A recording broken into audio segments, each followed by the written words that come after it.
avons essayé d'avancer en parlant particulièrement aux parents et je vais achever, on parlera de ça plus tard, mais conclure quelque chose qu'on a commencé hier par rapport à ce qu'on a dit aux parents. Et ça a été bien que la révérende nous a rappelé que au-delà de la famille, comme la famille est le fondement d'une nation, d'une église, d'une communauté, nous devons nous rappeler que le couple formé par l'homme et la femme est le fondement de la famille. Et d'abord, c'était bien de le préciser au moment où les problèmes d'orientation sexuelle deviennent un problème dans nos nations au niveau du monde. J'ai regardé un document, c'était un sujet d'actualité, où les gens contestaient dans notre charte le fait que nous avons écrit que la famille est composée de l'homme et de la femme. Et des gens tentaient contester cela. Mais nous n'allons pas changer la Bible ni les valeurs auxquelles nous croyons. Mais nous avons ici au Gabon, dans notre pays, des gens qui réfléchissent, qui pensent, qui soi-disant ont fait l'école et pensent que nous ne pouvons pas accepter une définition que la famille est composée d'un homme, d'une femme et des enfants. Et ça, c'est inadmissible. S'ils le veulent dans d'autres pays, ils le feront, mais pas ici, tant qu'il y aura une église en Jésus-Christ établie, édifiée. Alors c'était bon donc de nous rappeler cela, que même la famille elle-même a aussi sa fondation. C'est un homme avec la femme et des enfants. La famille ne sera jamais un homme et un homme, même s'ils adoptent des enfants, ce qui est une ineptie, ni une femme et une femme, c'est une abomination. Nous ne pouvons pas l'accepter, en tout cas nous ne l'accepterons pas. Ce serait violer, n'est-ce pas, les principes que nous avons dans la parole de Dieu. Donc nous savons en ce qui nous concerne, à la lumière des Écritures, des valeurs même qui sont nos valeurs traditionnelles, nos valeurs familiales, nous savons qu'une famille, c'est un homme, une femme et leurs enfants. Et ça, vous devez le garder à l'esprit et vous devez l'enseigner à vos enfants. Je disais tantôt que nous avons beau être des ministres du culte, il ne sera pas beau 10 générations après nous de découvrir qu'un arrière-petit-fils se dit leader, n'est-ce pas? Et moi, je suis le petit-fils du révérend Francis Michel Badinga et maintenant celui le leader de l'homosexualité ou du lesbianisme. Ce serait vraiment un échec cuisant. Donc nous devons enseigner aussi ces choses à nos enfants dès le bas âge. D'où, n'est-ce pas, cette exhortation à responsabiliser les familles. J'ai beaucoup aimé l'histoire. Effectivement, on l'a vu ensemble et cette histoire nous a marqué de voir qu'une maman a été reconnue par ses enfants qui ont été enlevés. Vous imaginez, si les enfants avaient déjà la vingtaine, on vous a enlevé, vous avez 2 ans. Je crois que c'était dans une famille chrétienne que les Apaches allaient les enlever pour les ramener parce que effectivement les cow-boys en avaient tué tellement. Et comme elle vous le disait, donc les cow-boys étaient les Indiens, les Apaches allaient dans les familles chrétiennes, volaient, n'est-ce pas, ces enfants qui étaient kidnappés, les ramenaient, je crois, dans leur camp, comme elle vous l'a si bien dit. Et là, ils s'accouplaient avec ces enfants qui étaient des filles pour repeupler, n'est-ce pas, les familles indiennes. Mais en même temps, je crois, tu rappelais qu'ils étaient des militaires. Donc, on en faisait des Apaches pour continuer à lutter contre, n'est-ce pas, l'occupant, n'est-ce pas, cow-boy qui voulait prendre de ses plaines. Et c'est étonnant que personne n'a reconnu 20 ans après ses enfants. Et cette maman chrétienne a été sage. Comme elle nous l'a dit, elle s'est souvenue que moi, en tant que chrétienne, j'enseignais, je chantais des cantiques. Je pense même qu'on a entendu le cantique dans cette histoire. On nous a donné un truc. Et je crois que c'était « Oh, comme j'aime Jésus, oh, comme j'aime Jésus ». Et quand les enfants qui ne pouvaient même pas reconnaître leur mère ont entendu ce chant, comme elle vous l'a dit, tout de suite, ils sont allés vers la maman pour reconnaître que ça, c'est notre mère. Et la maman a reconnu ses enfants. Donc vous voyez, ce qu'elle a dit est très profond sous la responsabilité, n'est-ce pas, qui nous incombe en tant que parents. Mais je voudrais ici terminer rapidement en vous parlant de principes qui s'appliquent également aux parents. Alors le premier principe, c'est 1 Timothée 3, 1 à 5. Ça va vous étonner. La Bible déclare: cette parole est certaine si quelqu'un aspire à la charge d'évêque. On pouvait remplacer évêque si quelqu'un aspire à la charge de parent. Parce qu'un épiscopos, c'était surveillant. Est-ce que ça va pour quelqu'un? Donc le parent est quelque part un évêque dans sa maison. Et je voudrais rappeler, si quelqu'un, n'est-ce pas, aspire, donc les jeunes qui veulent se marier, je veux devenir un père, je veux devenir une mère.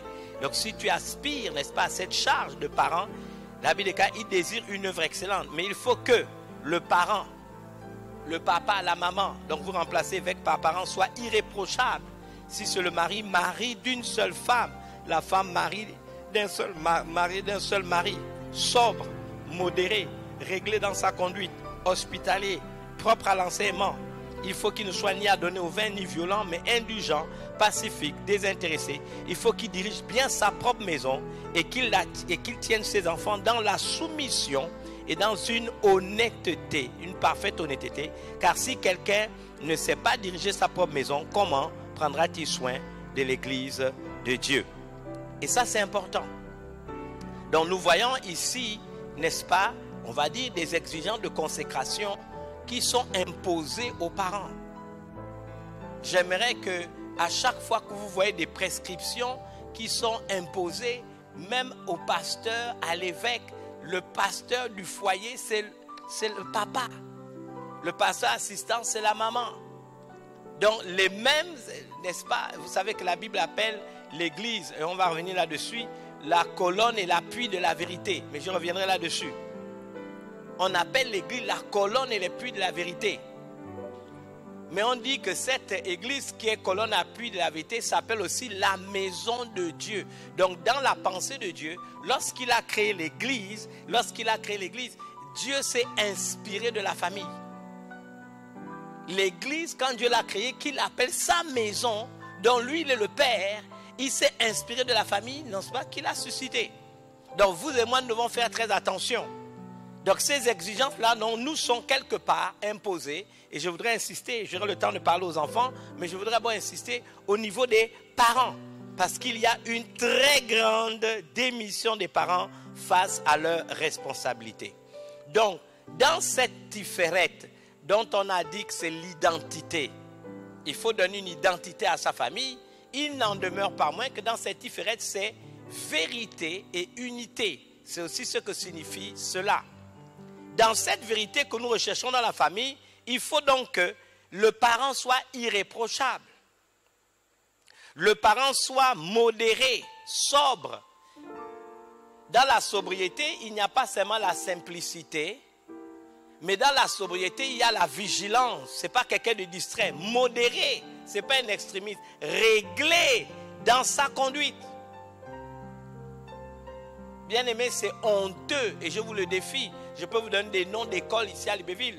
On parlait avec des personnes qui m'ont dit que maintenant il y a des établissements, surtout chez les catholiques, qui ont été obligés parce que les parents oublient leurs enfants.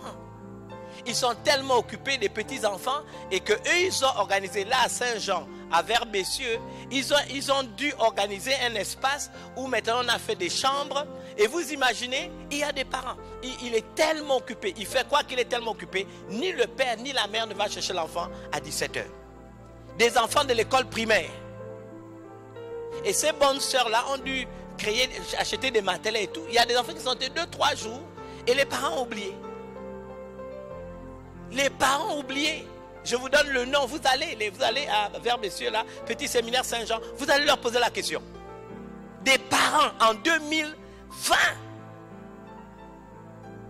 Comment voulez-vous que des parents en soient arrivés? Manque de sobriété. Ils ne sont pas, n'est-ce pas, réglés dans leur conduite.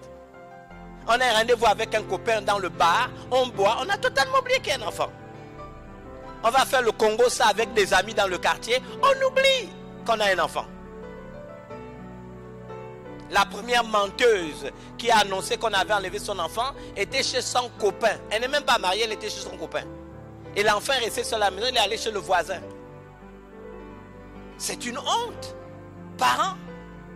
Et comme je l'ai dit à certaines autorités, et je le dis encore ici, ce n'est pas leur faute. Eux-mêmes sont des enfants qui sont devenus parents de manière précoce. Et donc, ils n'ont même pas été éduqués ni par leurs parents et eux-mêmes n'ont même pas voulu suivre. Ils étaient enfants quand ils ont fait l'enfant. Si j'ai 9 ans et j'ai fait un enfant, comment voulez-vous que je sois parent responsable?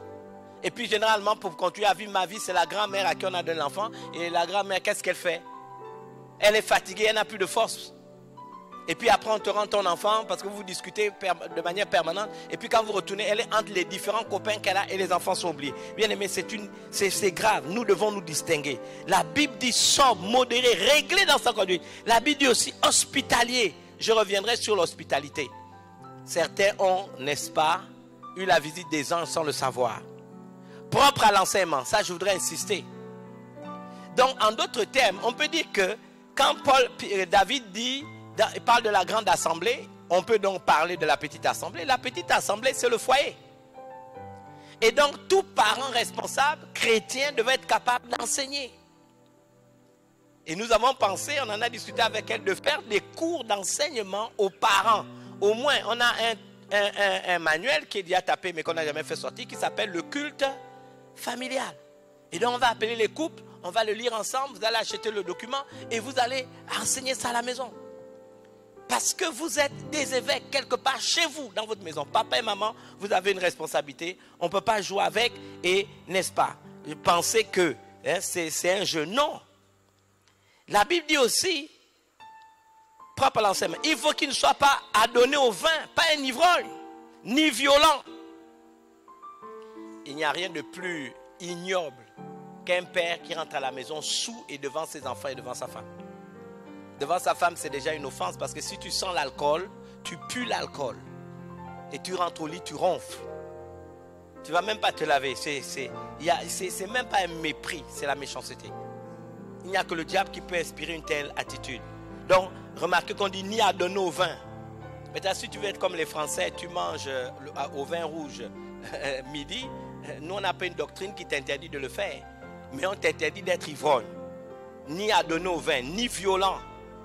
Un homme qui tape sa femme ou une femme qui se bat avec son mari, c'est une offense. La seule chose pour être délivré, venez pleurer devant l'autel, mettez-vous à genoux toute une nuit et demandez à Dieu de vous aider. Il dit, mais indulgent, pacifique, désintéressé. On nous dit qu'il faut qu'il dirige bien sa propre maison et qu'il tienne ses enfants dans la soumission et dans une parfaite honnêteté. Ce qui m'a choqué, c'est parfaite honnêteté. Pas honnêteté au tiers, pas au quart, parfaite honnêteté. Il faut. Et la Bible dit, il faut qu'il dirige bien sa propre maison. Les parents doivent bien diriger leur maison. Souvent, les lourdeurs que nous voyons dans l'église, ce n'est que le reflet des lourdeurs de la maison qu'on a ramené à l'église. Et la Bible dit, il faut qu'il dirige bien sa propre maison. Je parle au père en particulier. N'acceptez jamais qu'un enfant, quel que soit l'âge, s'il est sous votre tutelle, qu'il rentre après vous. Ça, si vous commencez à laisser ses portes, il n'y a pas de raison. N'acceptez jamais. Nous, quand on rentre à la maison, il y a des règles. Par exemple, quand nous rentrons à la maison, s'il arrive un des mois, on va à la douche, on se lave. Gare à l'enfant, quel que soit son âge, qui ne s'est pas lavé. Je ne peux pas accepter que moi je me suis lavé, j'ai pris des amadou du soir, et que quelqu'un qui vit dans la même maison que moi, qui est sous ma tutelle, se lave après moi. Je trouve que c'est de la provocation. Manger à table. C'est parce que les enfants sont à l'école, vous êtes au travail et que c'est difficile. Quel est le moment où vous, en tant que père, en tant que mère, vos yeux peuvent croiser ceux des vôtres? Mais si chacun rentre à la maison, moi je prends mon hamburger, boum, dans la chambre avec ma tenue, mon casque, bien aimé, le diable va rentrer dans une telle maison. Personne ne peut justifier que quand tout le monde est rentré le soir, qu'on ne peut pas manger à table. Qu'est-ce qui nous distingue des païens? Et même alors, je vais vous dire qu'il y a même des païens, les familles aristocrates, ils mangent. Si vous allez chez les Auvergnats, c'est interdit. Les Auvergnats, c'est la région de Vichy, de Clermont-Ferrand et tout ça. Et dans cette région-là, les Auvergnats, ils mangent à table. C'est-à-dire c'est interdit. Tous ne sont pas chrétiens, mais c'est des règles. Vous mangez la ligo, ça te dit quelque chose. Et pour manger la ligo, il faut être à table. Vous n'avez pas mangé la ligo, on a mis la ligo à table. Déjà que c'est avec du fromage, c'est coulant, avec certaines pâtes. Et puis, vous allez dans votre chambre. Non, ça va durcir. Donc, bien aimé, il faut. Maintenant, je ne suis pas là pour vous juger. Si ça ne se passait pas ainsi, je vous ai dit, reprenez le contrôle pendant ces moments de jeûne. C'est ça qu'on vous a dit, après le jeûne, coupez le jeûne en famille. Discutez de la parole de Dieu. Parlez à table avec des sujets. Vous savez, nous on a trouvé une solution.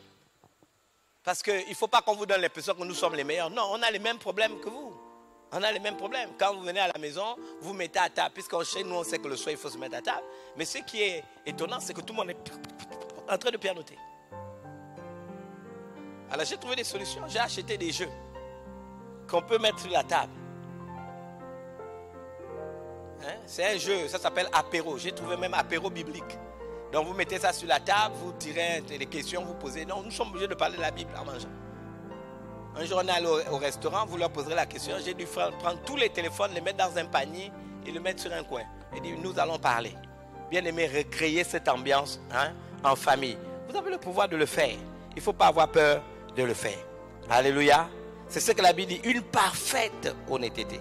Car si quelqu'un ne sait pas diriger sa propre maison, la Bible dit comment prendra-t-il soin de l'église de Dieu? Bien aimé, je termine avec ça en vous disant, l'église c'est la maison de Dieu. C'est la même chose quand on parle de l'autorité. Je dis souvent, une femme qui ne respecte pas son mari ne respectera pas le pasteur. Parce que la notion d'autorité, ce n'est pas une notion, on va dire, compartimentée. Je respecte mon pasteur, mais je ne respecte pas mon mari. Je respecte mon pasteur, mais je ne respecte pas ma maman. La notion d'autorité est unique. Donc si je n'intègre pas la notion d'autorité, dans n'importe quel domaine où l'autorité va se manifester, je vais régimber. C'est la première chose. C'est la même chose, je fais seulement une analogie avec la notion d'église.